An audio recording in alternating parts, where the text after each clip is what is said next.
Your job as an entrepreneur is to hire salespeople to sell your products and services so you can spend your time selling your company. John Warrillow.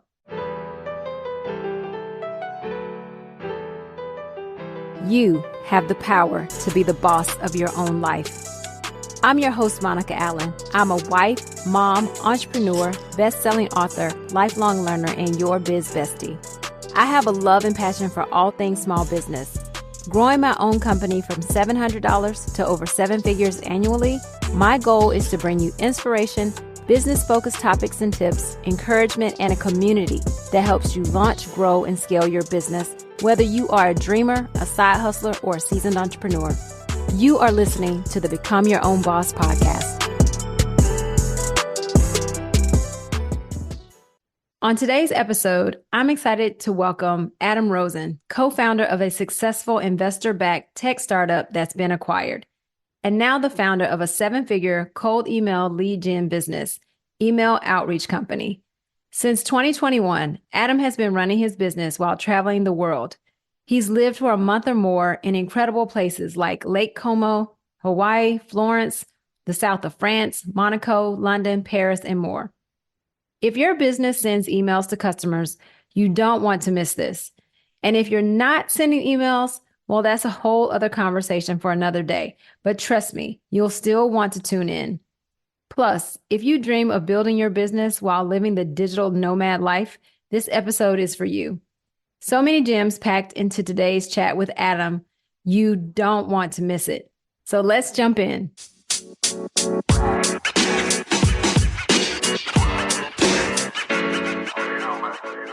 Well, hi, Adam. Thank you so much for joining me on the show today. Monica, I appreciate you having me. Excited to be here. And I'm excited to have you here because there's so much richness in your story, and I cannot wait to learn more about it. But tell me a little bit about your first business and what problem were you trying to solve? Yeah, I started my first company right out of college. So I did a 1-year MBA program, and then I ended up starting my first company about 3 weeks before I graduated from that program. So I had my first company for about 5 years before selling it in 2019. And the basic premise of the business we built was the best students, the students that tend to be the most motivated, the most active, the most growth minded, they tend to live in student organizations within every college campus, whether it's business clubs, engineering clubs, professional fraternities. Those tend to be the students that are building robots at 8 p.m. on a Tuesday night instead of going to grab beer and wings with their friends. And we also found that employers, they wanted to reach those students, but it was really difficult to get to the Women in Computer Science Club within Columbia University. Instead, they would reach out to the more direct student body, but they always want to get to those students because a lot of these corporations would feel that, again, the most motivated students were in those student organizations. So we built a platform that connected about 100,000 student organizations across the US to employers like Bank of America, Amazon, Apple, Goldman, Disney, that wanted to recruit those students through their student organizations. Wow, that's very unique and a great niche. I love that. When you came up with this idea and you wanted to get started on this business, how did you fund it? The first year of the business, so I had 2 original business partners, so 2 original co-founders. And the first year as we were coming up with this idea is we just said, hey, let's go speak to these students. So we did like a college speaking tour. We were based in Boston at the time, at about 15 different colleges and universities in Boston. It was one of my co-founders. He helped fund like the basics of it, but it wasn't like it was a capital intensive business at the time. But as we put together kind of our R&D project is what we consider that first year to prove, is this something that the market actually wants? We generated enough interest where we were able to approach through cold email a potential investor. And he ended up becoming our anchor investor. He put in the original, I think it was around $200,000. And then we found a few other investors, more angel types, that would invest the additional $50,000. So our first round of funding was $250,000. And that allowed us to build out the technology and have some resources that we can start building out this business in the first version of it. Okay, you said a lot in there. Getting that investor, though, you mentioned you sent a cold email? Yep. Yes, we sent out a cold email to a gentleman who my business partner had known loosely in the past. And he said, hey, would you be open to reviewing my investment deck? And they had a meeting. Then he ended up sitting down with my other co-founder and myself. And it was just after that second meeting, he decided to invest in us. And then we found a few other investors that wanted to join. That's amazing. Can you tell me the name of that first business? Yeah. So the first business was called Door of Clubs, and it's storeofclubs.com, and it's still going on right now. After you got your investors, you built it out. How many years did you all run that business before you sold it? In total, it was about 5 years, but the first year was under a different business name. It was called Rising Dreamers. That was like more of our R&D or research and development year. And Door of Clubs we had for about 4 years before selling it in 2019. I'm always curious about what makes a company attractive for someone to purchase. What was it?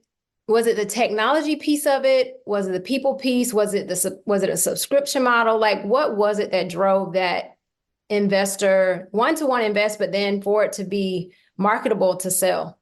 We did a good job of building up social proof before meeting with that investor. So what I mean by that is we did basically pre-signups. What we were building out was a two-sided marketplace. We had employers on one side, and then we had student organizations on the other side.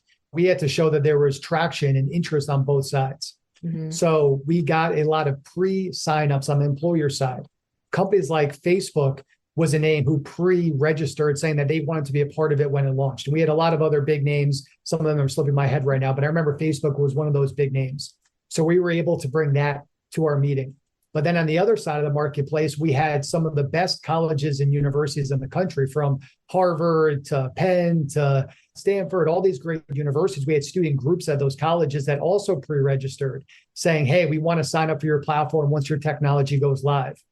And I remember in that second meeting where I was in the meeting with the investor and his team, after the meeting when we were talking, I pulled out my phone and I showed him, hey, during this meeting alone, this hour-long meeting alone, look at some of these student groups that just signed up and pre-registered, wanting to be a part of the platform once we go live. So we had a lot of interest and momentum that showed, hey, this seems like this might be a huge opportunity. No one else is really doing this. And both sides of the market seem to be interested based on them pre-signing up for the platform.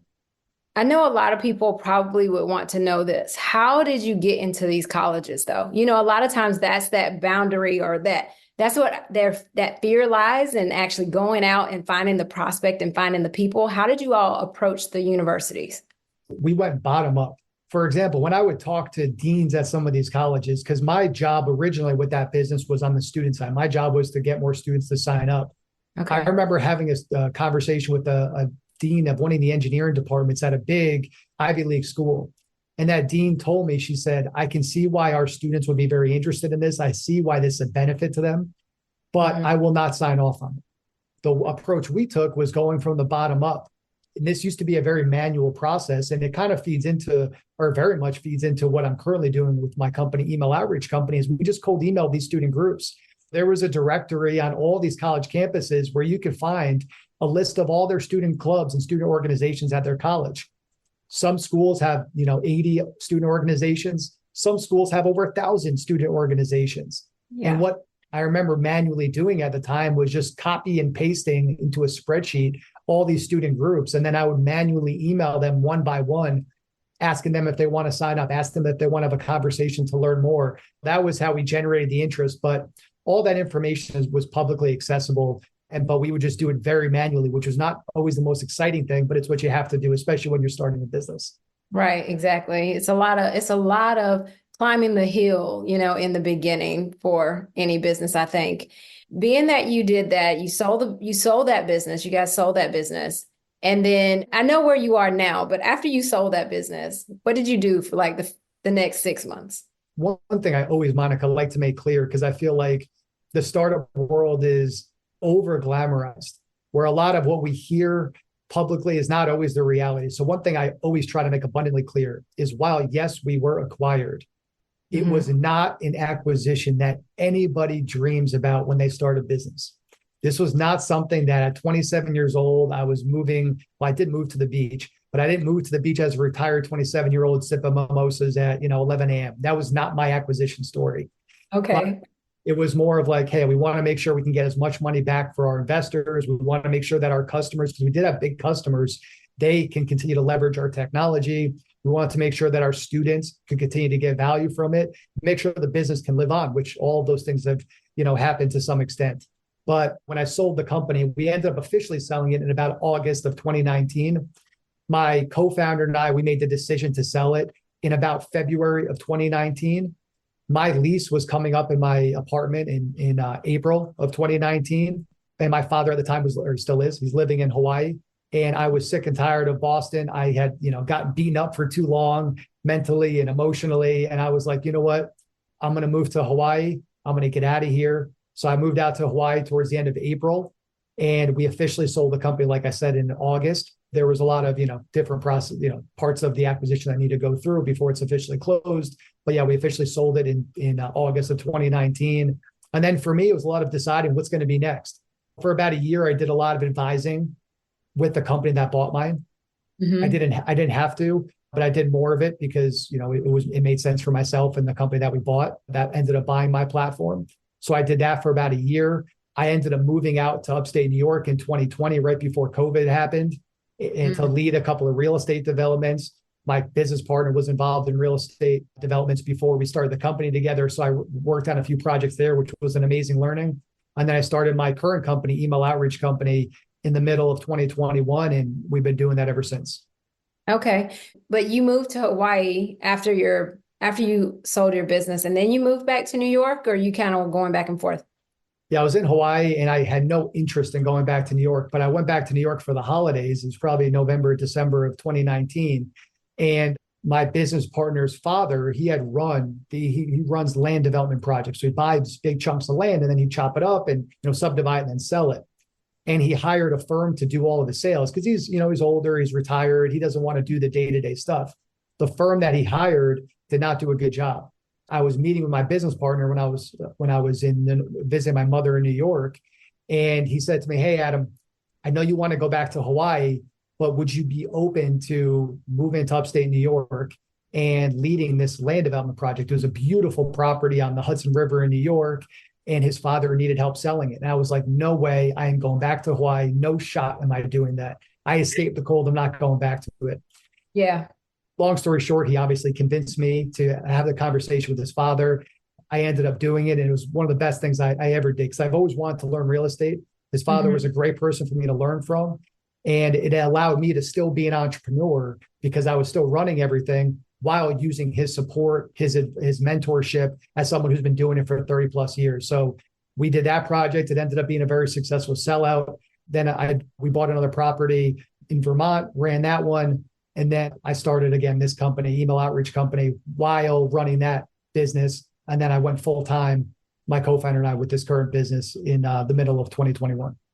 All right, awesome. And I'm going to talk to you more about email outreach company in just a second, because I'm very curious about exactly what you all do. And I've looked at your website, but I want everyone listening to understand exactly what you all do.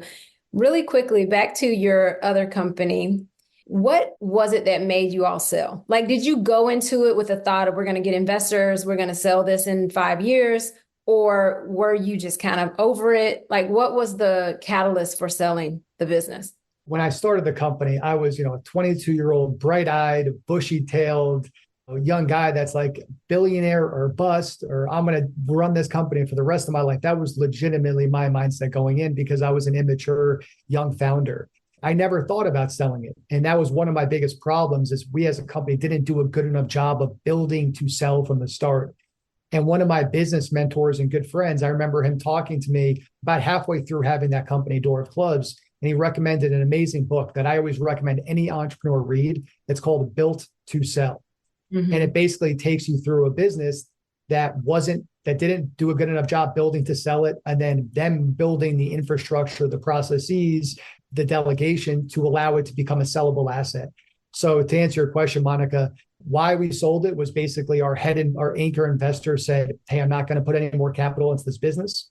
We had two other investors who said, "Look, I'll cut you guys a check. I don't expect to get $1 of this back, but I will cut you this check just because I like you guys. I know how hard you've worked. I know how hard you will continue to work." My co-founder and I, we decided we're not going to take their money. We said we're not going to do that. We appreciated it, of course, very much, but we didn't think it was the ethical or right thing to do to take their money. So it was at that point where we had the tough sit down and we said, "Hey, It's either we go out of business now or we try to sell this thing.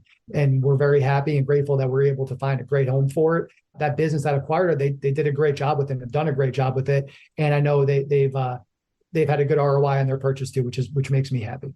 Yeah, that's really great. And I think it's amazing that you, even though you didn't go into it with that thought process, I think it's amazing that you did hit that pretty early on. I kind of wish I would have hit that early on, because when we started our business, I was like you, bright-eyed, bushy-tailed, like, yay, we're gonna go, go, go. And I'm still in the same business, but honestly, I'm at a point where I'm like, okay, I want to do something different. And even though I've read Built to Sell and Who Not How, I've read a lot of books. Now I've got to rebuild, because honestly, COVID just kind of wiped some things out. So we've got to rebuild to that point of either selling or not having to be in the day-to-day management of it, just so I can do some other things. But I think it's great that you caught that really early on. I love that. Okay, so let's talk about email outreach company, because I find that fascinating when I was just looking at your website. Tell me more about that, and what problem does that business solve? Yeah. So with going back even to my previous tech startup, there was a million things we did wrong as a company. But one thing that we always did very well, especially for our size and our budget, was we were always able to get some of the biggest brands in the world as customers, as paying customers. And how we got them was not from having a lot of connections in the space, because we didn't going into that business. It wasn't from a massive marketing budget. It was from being scrappy, and how we did it was through cold email. So it's how we got just about every customer through cold email. And, we talked a little bit about what I did after I sold the company. One of those things I didn't mention that I did was I did a lot of advising. So I started coaching small business owners. I would host classes every week. And I probably taught at this point 300-400 business owners through an amazing company. Now they're called Zen Business. In the past, before they were acquired, it was Eureka. And I did a lot of business coaching. And I would also work with different startups. And one of the biggest problems I saw that companies have is they struggle to get more top of the funnel opportunities. They struggle to get more sales meetings. And the problem with not having any more sales meetings is, one, of course, it's tough to get new customers. But two, it's tough to know, am I going in the right direction or not? Because if not, we just are talking to ourselves in a mirror, thinking this is the right solution or that is the right solution, but not talking enough to the market to see, do they think this is the right solution, or are they willing to pay for it? Every business needs more sales opportunities, and a great way to get more sales opportunities is cold email, but only if you know how to do it. Anyway, one of the tech startups I was advising at the time, I remember their CEO just said to me, he said, "Hey, Adam, do you mind talking to my head of sales? She's struggling to get meetings on the books, and I don't know what's going on." I talked to his head of sales, and it became very obvious what they were not doing when it comes to their cold emailing. So after that conversation, I called up my co-founder of my previous tech startup, and I said, "Hey, man, I think we could help these guys out. They're not doing a lot with their cold emailing. I think we could do something with them." At that time, he was also working with a company that advised mine to help them with their cold email strategy. So both things were kind of merging at the same time. Anyway, I talked to the CEO of that tech startup. I said, "Hey, I think we could do this for you. If you want to give us a shot." We put together like a basic pricing. We didn't know really what to charge, but we threw something against the wall with them. And they became our first customer of Email Outreach Company. A mutual friend of mine had an early stage startup. He asked me to do their cold outreach for them. And then my sister, who now works with us full time, she had left Spotify to start her own business. And she asked me to also be a customer of Email Outreach Company. Those three ended up becoming our beta customers. We tested everything out with them for the first 9 months before we tried to get any new customers. And we wanted to make sure that the business worked and that the market wanted it. And when we felt confident in that, we started to add on new customers about midway through 2023. Okay. Or sorry, 2022, I should say. Are you actually crafting the emails and sending them for these companies? Or is it like you're holding their hand, or you're doing it for them? How does it work? Or do you do both? Yeah, we do both. The primary way we work with our customers, and it's been our bread and butter from the start, is basically our customers give us the keys and we get them on meetings. We do everything from creating the whole email infrastructure, which at this point is creating all the domains and the emails needed to send the emails, getting the list, writing the copy, sending the emails, managing the inboxes, and booking the meetings on our customers' calendars. So all they need to do is show up to the meeting. That's the primary way we work with our customers. But for earlier stage customers, like sub 10 employees, companies that maybe sell a lower dollar amount service, We also have more of a DIY where we set everything up, their whole infrastructure, and then we train them on how to get results through cold email on their own and hold their hand through the process. Okay. I was on your website and one specific blog article stuck out to me, and it talked about emails not hitting the inbox. The reason I bring this up is because I'm in partnership with my husband, and he typically handles like our marketing emails and all of that stuff. So we're using more like email automation companies because we have an email list and we're working with that.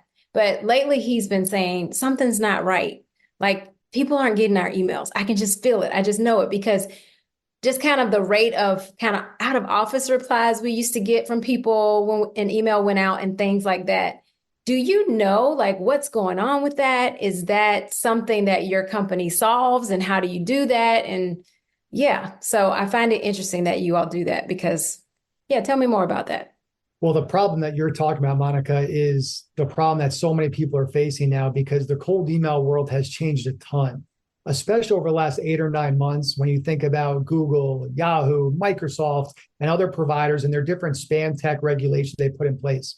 For example, like in the old days of cold email, and I'm talking about a year ago, Old days. July, yeah, in the old days, about a year ago. I'm not talking about 10 years ago. I'm talking about a year ago when we would work for our customers to book meetings for them. We would create about one domain we would send emails from and a few email accounts. Because even then, you should never mass email off your main domain. It's too risky. So you always want to create additional domains that you send from so your main domain does not get marked as spam. But now when we work with our customers, on the low end, we're creating 20 domains and 60 email accounts that we're sending from. We have some customers with over 1,000 email accounts that we're sending from because these spam tech regulations have gotten so finicky. For example, like you really shouldn't send any more than 20 emails per email inbox in a day. If you do that, it increases likelihood you end up in spam. Email copy wise, if you send out the same email copy like we used to do a year ago to 100 or 500 or 70 or 1,000 people in a day, if it's the same email copy, these providers are going to catch on to that and they'll mark you as spam. That's why things like spin tax are so important, where spin tax basically customizes each copy that you send, each email you send, so it's slightly nuanced. So for example, if I'm emailing 3 people, let's call them Monica, Adam, and Joe. The email you get, Monica, might say, "Hi, Monica." The email I might get might say, "Hello, Adam." The email Joe might get, it just might say Joe. And then there's slight nuance throughout the email so that these different providers don't realize that this is a mass email. They think that each email is its own separate email. So those are just a few of the things that have changed changed in terms of making it more difficult to land in the inbox. And you brought up a really good point of just your instinct of, hey, I think something's wrong. The 2 biggest KPIs we look at as a company is number 1, of course, meetings. We have to deliver meetings. We guarantee meetings for our customers. We got to deliver meetings. That's, of course, our most important KPI. But our second KPI is replies, because replies are so important. Replies do 2 things. 1, every reply you get makes it so that next email has a higher likelihood of ending up in the inbox because your email deliverability is increasing. Right. But number 2, when you're getting replies, you know that you're landing in the inbox because they're seeing your email and they're replying to it. So if you feel like you're not getting any replies, you're not getting the normal out of offices, then you're right. It probably is going to spam. Yeah, I mean, it's either going to spam or maybe they're not getting it. And truthfully, I don't know. I'll have to ask Ethan about the domain names because, you have these companies that have been around for a long time, like the MailChimps and the Constant Contacts. And we use Keep, which was formerly Infusionsoft, where we have these email automations going out. And yeah, I don't think it's working as well anymore because we could count on a certain amount of revenue whenever we send out an email. And it's very different now. Yeah, we'll have to even talk more about that. Adam, we'll have to talk more about that offline. Tell me this, because I know as you've been growing this business, which I know it's EOC. What's Works.com. Yeah, it's EOCworks.com. That's right. I know as you've been growing this business, you've also been doing some traveling. And I don't think you are in New York anymore or Hawaii. You move around quite a bit, yes? Yes. Currently, I'm filming this from Westchester, Pennsylvania. I'm visiting my girlfriend's family for the next few days, so that I'm doing it in one of their offices. But I started this company officially in July of 2021. That was when we officially got our first customer. And in November of 2021, I was leaving upstate New York, which is where I was living at the time. And my co-founder, he was in Florence, Italy. He actually traveled throughout COVID. He just bought place to place throughout the world. And he found himself in Italy because it was one of the very few countries that allowed him in during COVID. Everyone else basically shut him down. So he was in Florence, Italy, and we still weren't sure about email outreach company. We weren't sure if it was going to be a business we wanted to go after and if the market really wanted. So when I was leaving, he said, "Hey, man, why don't you come out to Florence? You can crash on my couch. I'll be here for the next month, and then we'll figure out what's next." Long story short, I said, "Sure, let's do it." I packed up my car. I left it at my mother's place, who lived in New York, and I flew out to Florence. I thought I'd be there for about a month, and then I would come back and figure out where I wanted to settle down next.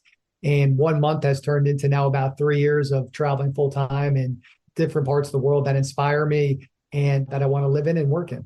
Yeah. My husband wants to do that really bad.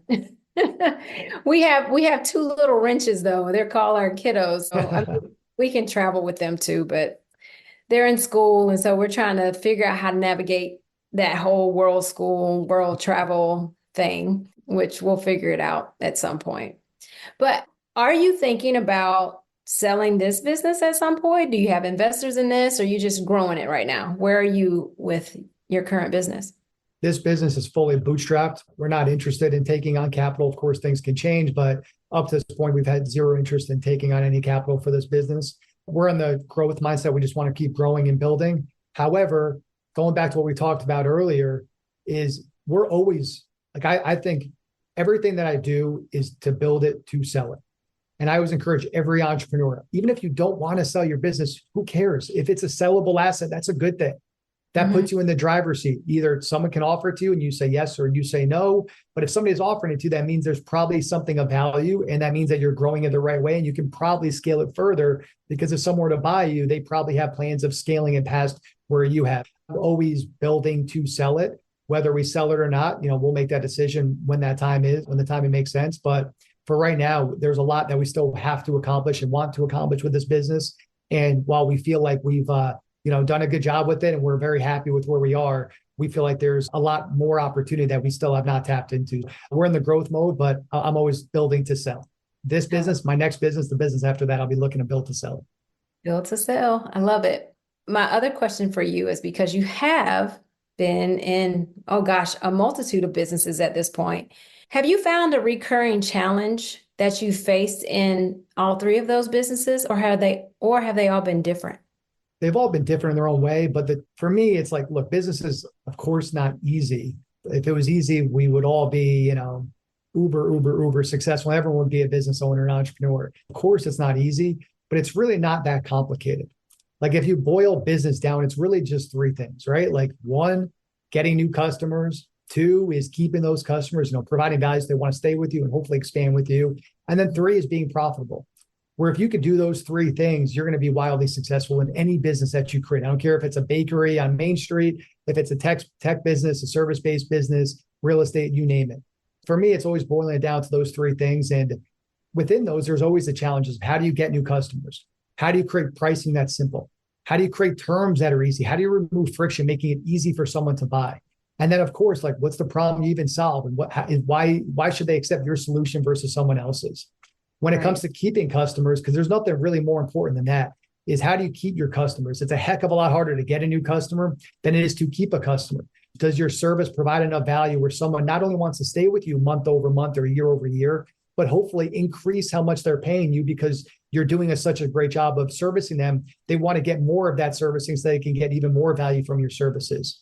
And then profitability. And look, especially now with where we are, it's just the economy is, prices keep going up for not just your eggs at the grocery store, but also for your services. Like, I feel like I get an update every day from one of the vendors we work with that's increasing the price. And I'm like, I haven't been increasing my prices and I don't want to increase my prices, but the technologies that we're using, they keep increasing month over month. So I feel like I have to pass that on to now my customer, or my margins are going to be ate at. always keeping a look at your profitability. It's something when my co-founder and I, we decided to sell our previous business, we started implementing this thing called Finance Friday. And basically what Finance Friday does is it's our way of making sure that none of our finances ever slip through again. Because what we saw when we went to go sell that previous company is we did a lot of cutting. And as we were cutting things, we saw how much money was just dribbling out every single month. And it made us sick where it's like, oh God, this was a waste of money here, a waste of money there.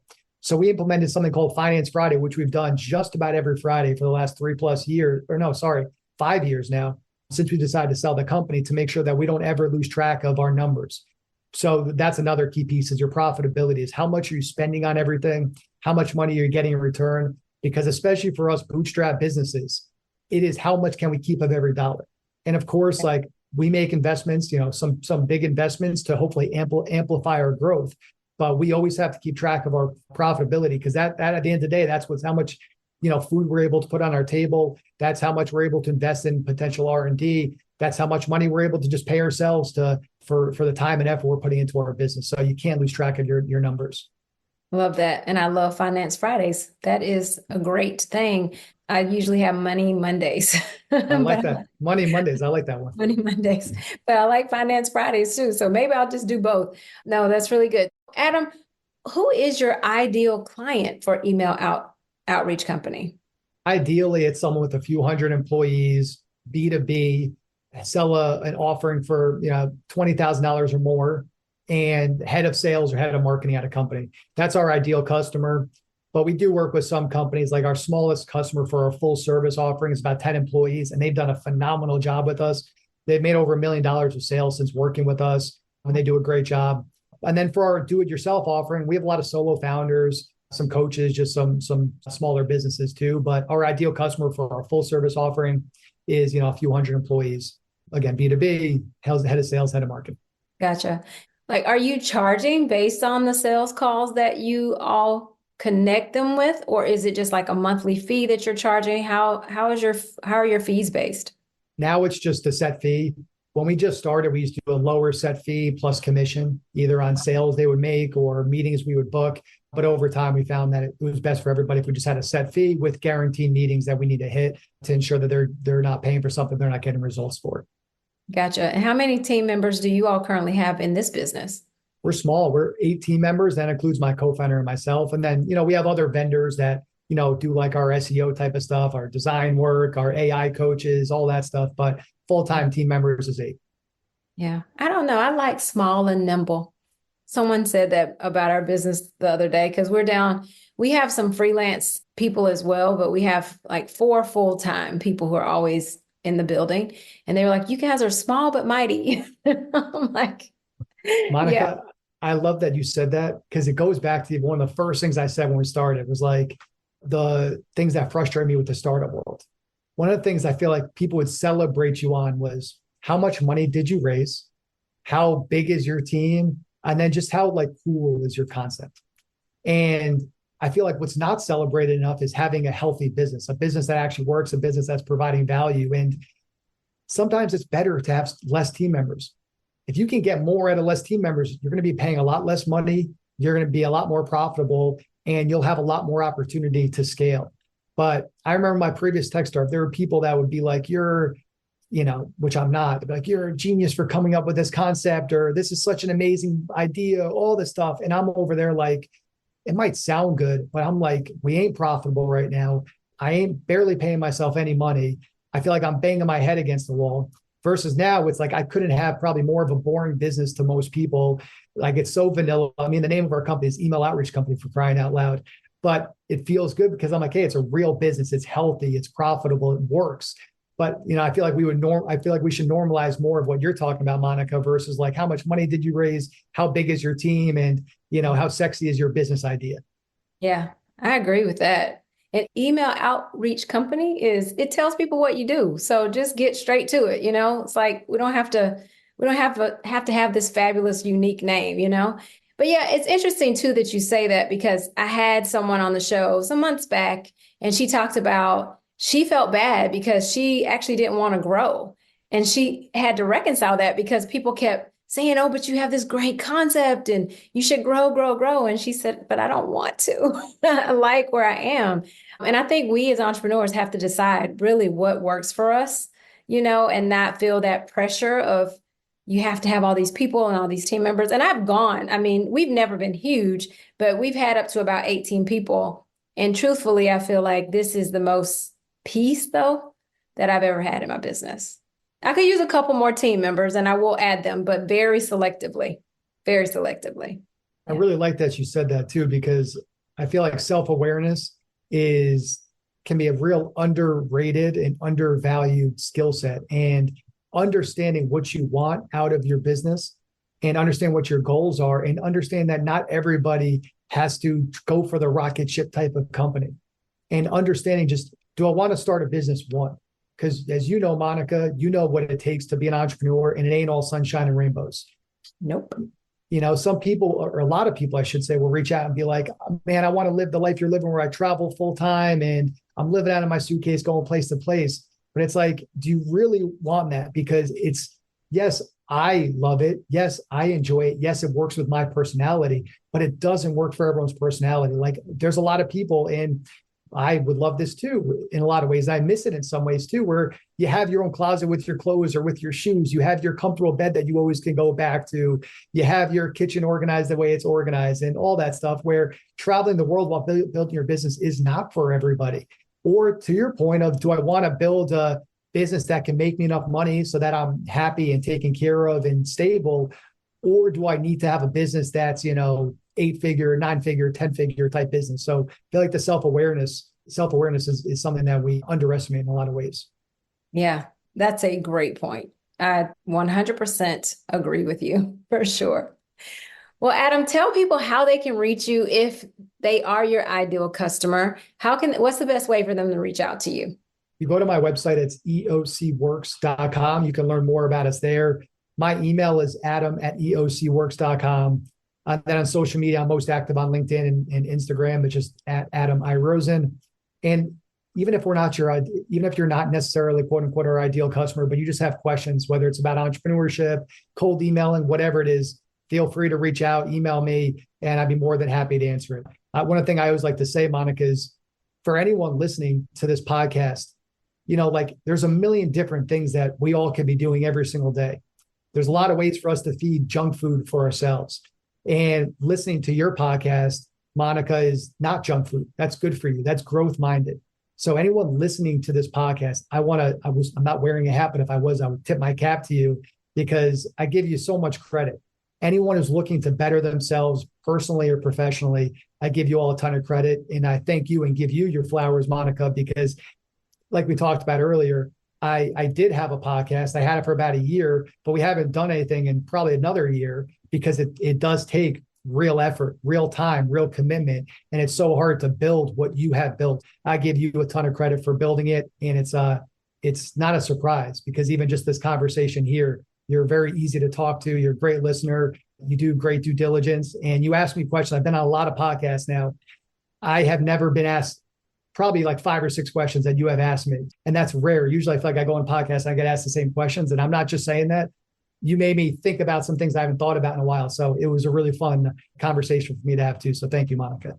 Well, thank you for all of that. I didn't pay Adam to say that, by the way, but thank you so much. I really do appreciate that. And I really do enjoy bringing people the podcast and what you said about growth mindset. I meet a lot of people who they may want to have a business, but they don't know where to start. They just aren't there yet. And so I tell them, I say, just listen to podcasts that just shape that form in your mind. Like if you just start listening to the right things and the right people, your mindset will change and you'll learn and grow from that. And eventually the idea will hit you and you can go forth, Exactly. Yeah. And it's the action. As you know, everybody has ideas in the shower. Everybody's got their, big idea they want to start, but every big idea starts with just taking an action. And you don't have to have everything figured out. And the more actions we can take, as we all know, if you take an action, it always leads you in the right direction. Doesn't mean every action is going to be right. We're all going to make mistakes. We're human. But by taking that action, it gets us closer to whatever that end goal is for us. So ideas backed by action is always best.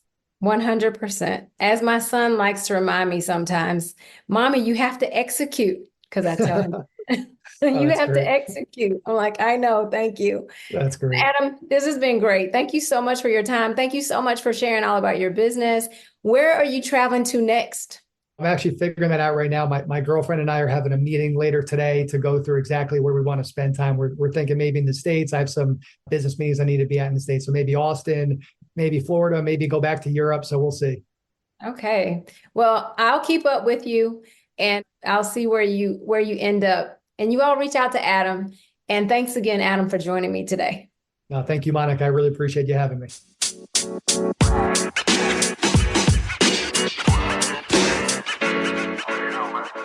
Adam, I appreciate you taking the time to share your story with us today and leave us with some valuable takeaways.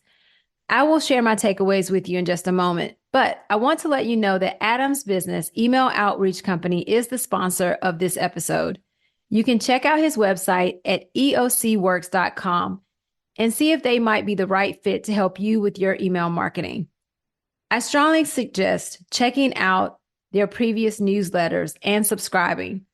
The newsletters provide some valuable insights on the state of email marketing, crafting effective emails, and so much more. Again, visit eocworks.com to find out more about Adam's company. And I've also included Adam's information in the show notes. Now to my takeaways. The best piece of advice that I've heard in a while, and I wish someone would have told me this early on, think about your exit strategy from the start. Build your business to sell. Now, I have read Built to Sell as well. And there's also another book called Exit Rich that I talk about in a Boss Up Books episode. And they both focus on very similar things in that you want to set up your business so you're able to sell it. And what does this mean? This means setting up those standards of operating procedures that we've discussed in episodes 172, 198, 199, and probably many more. Your company must have this in order to be able to sell it. Your company cannot be reliant on you for it to run. So we enthusiastic business owners must remove ourselves from the day-to-day.